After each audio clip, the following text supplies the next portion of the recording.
Hello everyone. तो पिछली video में बहुत सारे बच्चों ने पूछा था कि जो मेंस के सब्जेक्ट्स हैं उनका क्या सिलेबस रहेगा और कौन से इम्पोर्टेंट टॉपिक्स हैं हर जनरल स्टडीज़ के सब्जेक्ट के। ठीक है, तो अब मैंने ये वीडियो बनाई है जो GS1 पेपर से रिलेटेड है। बट पहले मैं आप सबको ये बताऊंगी कि मेंस में एक्चुअली कौन कौन से सब्जेक्ट होते हैं KS में। तो सबसे पहले जो होता है वो इंग्लिश का होता है जो क्वालिफाइंग नेचर का होता है। ठीक है, ये मैं इसलिए बता रही हूँ क्योंकि कुछ बच्चे जो होते हैं वो बिगनर होते हैं, उनको नहीं पता होता है कि एक्चुअली मीन्स में क्या क्या सब्जेक्ट्स हैं। जो ऑलरेडी कर चुके हैं या जिनको पता है उनको तो पता होगा, बट ये मैं बिगनर्स के लिए बता रही हूँ जिनको नहीं पता है। क्योंकि मेरे कुछ आसपास बच्चे थे जिनको नहीं पता था कि मेंस का पेपर कितने टाइम में होता है, कौन सी शिफ्ट में होता है। तो थोड़ी सी अवेयरनेस के लिए मैं आपको ये बता रही हूँ कि जो इंग्लिश का सब्जेक्ट होता है एक, वो आपको क्वालिफाई करना होता है। उसके बाद आपका ऐसे पेपर आ जाता है, फिर GS1, GS2, 3 एंड 4। उसके बाद ऑप्शनल का भी रहता है, बट अभी मैं सिर्फ यही बात कर रही हूँ। तो इंग्लिश का तो क्वालिफाइंग रहता है, आपको एक ऐसे लिखना होता है और थोड़ी सी ग्रामर आती है, कॉम्प्रिहेंशन वगैरह आती है, तो इजी होता है, इतना डिफिकल्ट नहीं होता है। ऐसे का वही सेम UPSC का जो है, आपको 2 ऐसे लिखने होते हैं। तो 8 हाई होते हैं, 4 ऊपर 4 नीचे, तो आपको उसमें से 2 लिखने होते हैं। तो GS1 का तो आज हम डिस्कस करेंगे ही। तो GS1, GS2, GS3 ये सारे 4 हमारे जनरल स्टडीज का सब्जेक्ट होते हैं। और जो GS4 है ये हमारा एथिक्स का रहता है। ठीक है, अब आपको यहाँ तक क्लैरिटी हो गई है। तो आज जो है आपको मैं थोड़ा सा GS1 के बारे में बताऊंगी। GS1 का जो 2024 का जो पेपर था, 23 का पेपर था, वो थोड़ा सा देख लेंगे पेपर कैसे आया हुआ है। ठीक है, थोड़ा सा सिलेबस देख लेंगे और कहाँ कहाँ से हम टॉपिक ये कवर कर सकते हैं। ठीक है, तो चलो स्टार्ट करते हैं। तो फर्स्ट ऑफ ऑल जो GS1 पेपर है इसमें क्या रहता है, हिस्ट्री रहती है। ठीक है, हिस्ट्री रहती है, साथ में जियोग्राफी भी रहती है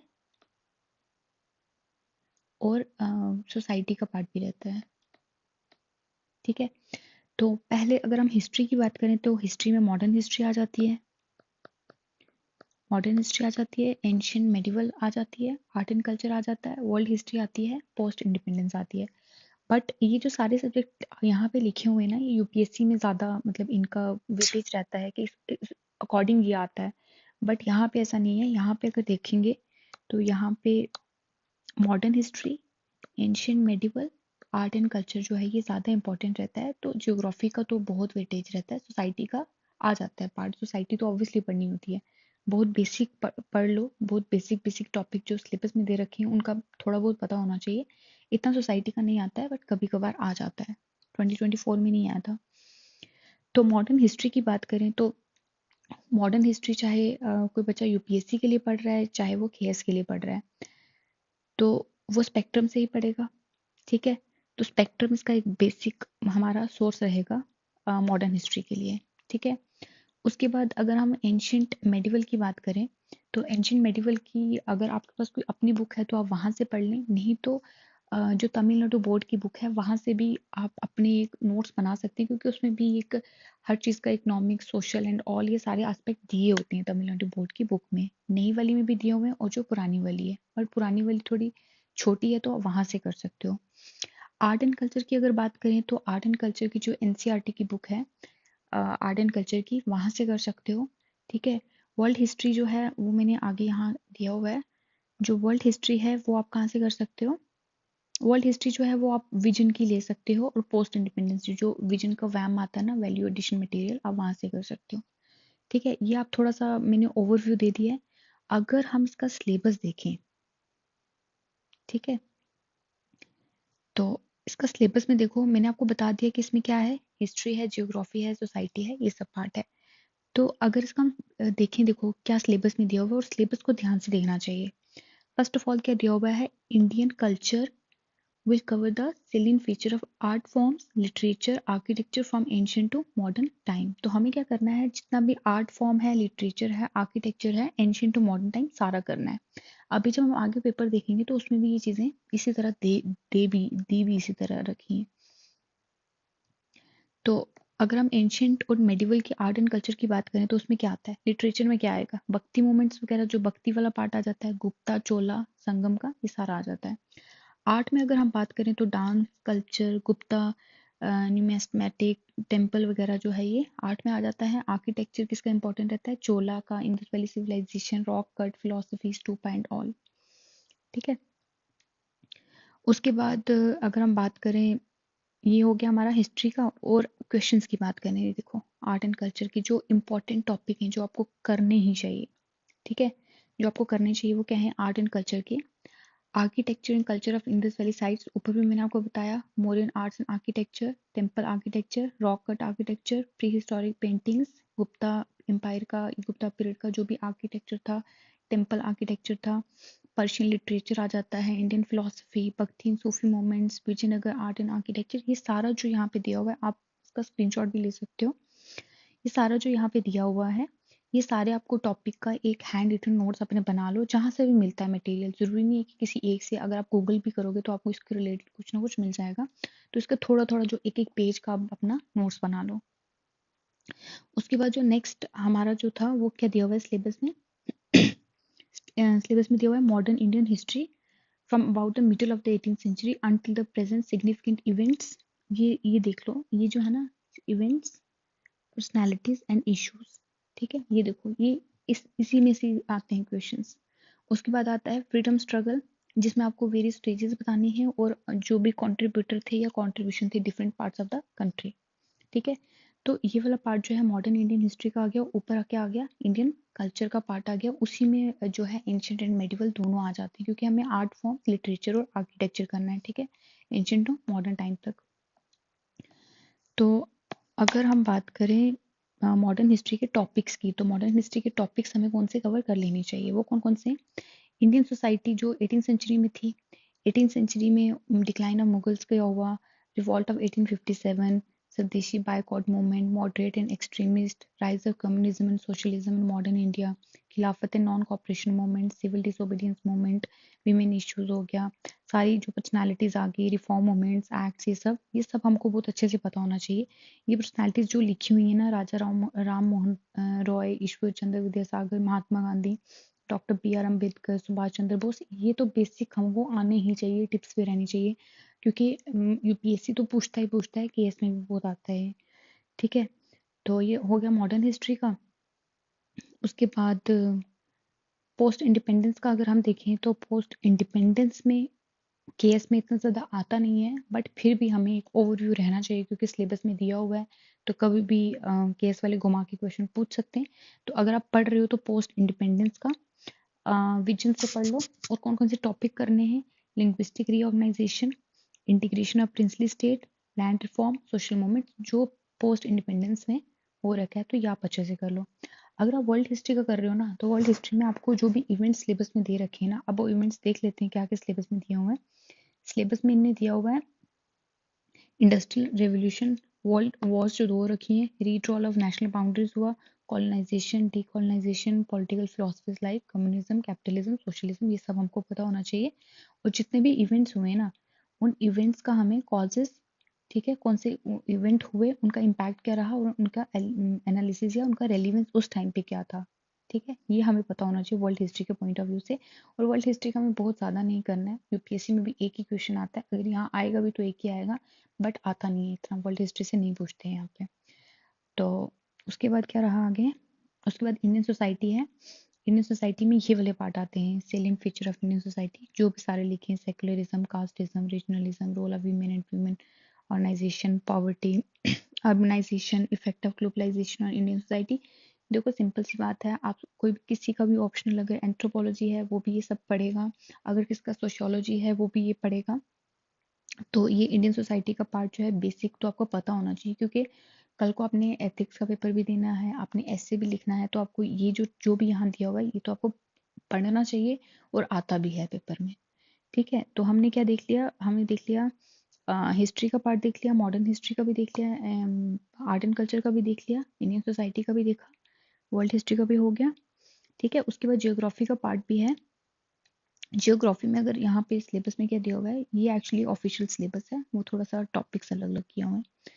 तो अगर आप फीचर्स की बात करें तो ये हो गया हमारा सोसाइटी का पार्ट, ये सोसाइटी का पार्ट है, ये वाला, ये भी सोसाइटी का पार्ट है, ठीक है।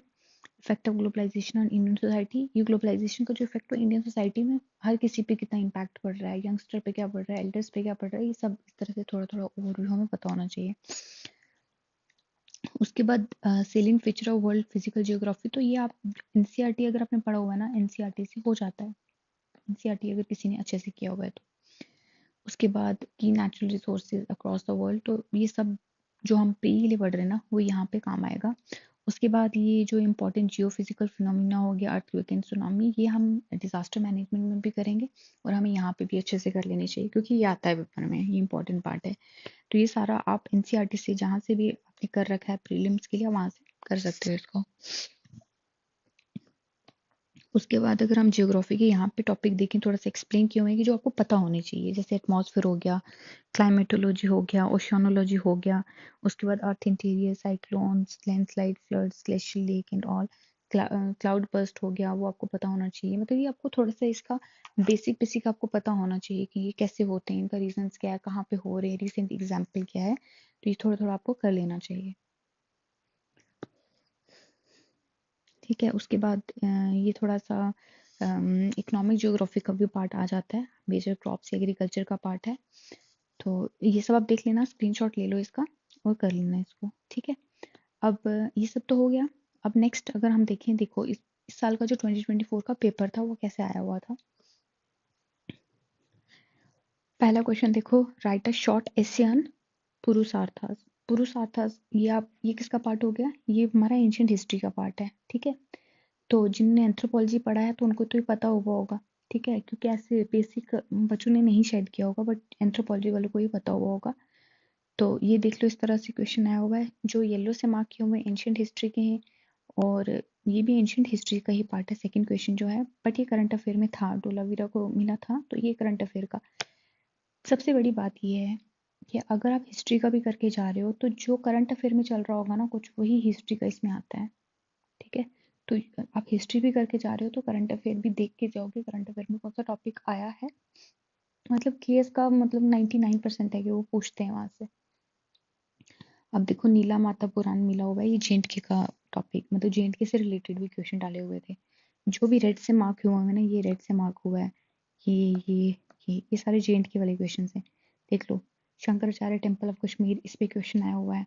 उसके बाद कश्मीर सूफीज ट्रेडिशन पूछा हुआ है, स्पेशल रेफरेंस किसकी, शेख नूरुद्दीन नूरानी के रेफरेंस में।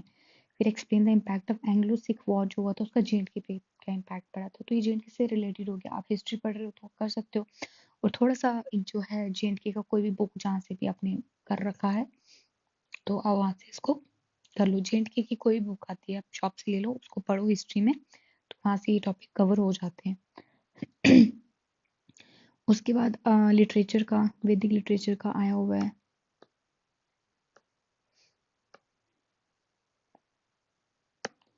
वैदिक लिटरेचर का आया हुआ है ये, ठीक है। उसके बाद देखो, ये आर्किटेक्चर का आया हुआ है, arcuate and tribute system architecture आया हुआ है। अरुणा आसिफ अली जो है, इनका उस टाइम पे न्यूज़ में चल रहा था तो ये आया हुआ है, ठीक है। मॉडर्न हिस्ट्री से आया हुआ है कि इनके इंडिपेंडेंस स्ट्रगल में क्या रोल था, और ये करंट अफेयर है। हीट वेव्स लास्ट ईयर 2024 में हीट वेव्स समझ में बहुत ज़्यादा थी, तो ये जियोग्राफी का पार्ट हो गया। जितना भी ग्रीन से हाईलाइटेड है ये सारा जियोग्राफी का पार्ट है। हीट वेव्स हो गया, कंसेप्ट ऑफ एयर मासेस। उसके बाद ये भी जियोग्राफी, लिथियम डिस्कवरी हुई थी रियासी डिस्ट्रिक्ट में यूटी के, तो वो उस टाइम पे करंट अफेयर में चल रहा था, पेपर आ गया इसमें। उसके बाद इलियन लैंडस्केप एवोल्यूशन पूछा हुआ है, उसकी फॉर्मेशन एक्सटेंशन बताई हुई है, ठीक है। बच्चों को नहीं उस टाइम पे पेपर में पता होता है, बट ठीक है। तो उसके बाद मैं आपको ये बताना चाहती हूँ कि आप ये देख सकते हो ना कि ज्योग्राफी के कितने सारे क्वेश्चन आए रखे। ये देखो, millet production consumption in India, millet कितनी ज्यादा न्यूज में है, जो बच्चा करंट अफेयर देख रहा है उसको पता है मिलेट तो आता ही आता है। तो मैक्सिमम आपको ये देखना है कि जो करंट अफेयर में चीजें चल रही हैं वही इसमें आती है स्टैटिक पार्ट भी हो जाता है, वो स्टैटिक में तो पढ़ ही रहे हो आप, तो वही स्टैटिक है। स्टैटिक को हमने करंट अफेयर के साथ जोड़ के पढ़ना होता है। अब डेड जोन आ गया, डेड जोन किसको नहीं पता है, जो नहीं भी इसके लिए पढ़ रहा है उसको भी पता होगा, तो ये ज्योग्राफी का आ गया। उसके बाद सोसाइटी का, ये अर्बनाइजेशन का क्वेश्चन आया हुआ है, वन वाटर अप्रोच आया हुआ है, कैसे वाटर का हम टैकल कर सकते हैं, क्राइसिस, वाटर क्राइसिस को, ज्योग्राफी का पार्ट है। उसके बाद ये जो है गोंडवाना लैंड वाला क्वेश्चन आया हुआ है, ये तो यूपीएससी से कॉपी पेस्ट किया हुआ है, बट ये India being one of the countries of Gondwana land, तो इसका माइनिंग इंडस्ट्री कंट्रीब्यूट इतना ज़्यादा जीडीपी नहीं कर रहा, तो ये बताओ, ये यूपीएससी का मतलब पीवाईक्यू से रिपीट हुआ हुआ है।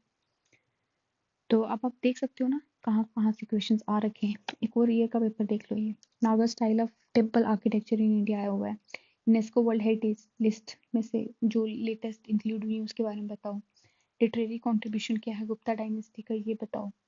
उसके बाद prehistoric painting with reference to Bhimbetka rock shelter. Time has come to revisit rethink and reshape Indian cities. Continental drift theory, बहुत बेसिक क्वेश्चन आ गया ये। Significance of Indian ocean as a geo economic boundaries for India, तो ये जो जितने भी green से मार्क हुए हैं ज्योग्राफी है, जो येलो से मार्क है ये हिस्ट्री है। तो यहाँ पे सोसाइटी का ये आया हुआ है third gender movement contemporary India में, ठीक है। उसके बाद सेक्युलरिज्म के बारे में क्वेश्चन आया हुआ है। नेक्स्ट अगर देखें तो functionality of Israel Iron Dome, how it works, ठीक है। आयरन डोम आपको पता ही होगा क्या है।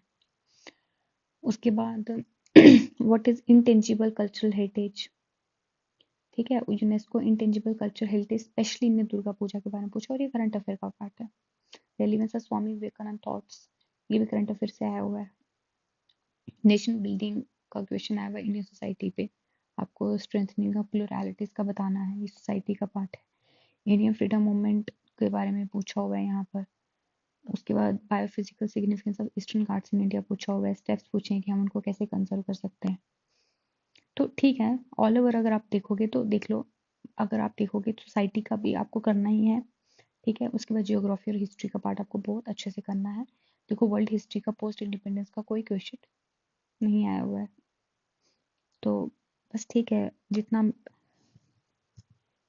आपसे इतना भी हो जाता है बहुत है। पेपर डूएबल होता है, ठीक है। आप इसका स्क्रीनशॉट ले लो, बस ठीक है, आज के लिए इतना बहुत है। तो आगे में GS2 GS3 के लिए भी, और एंथ्रोपोलॉजी मेरा ऑप्शनल है, मैं उसके लिए भी थोड़ा सा डाल दूंगी कि आप कहाँ कहाँ से वो कर सकते हो। Thank you so much.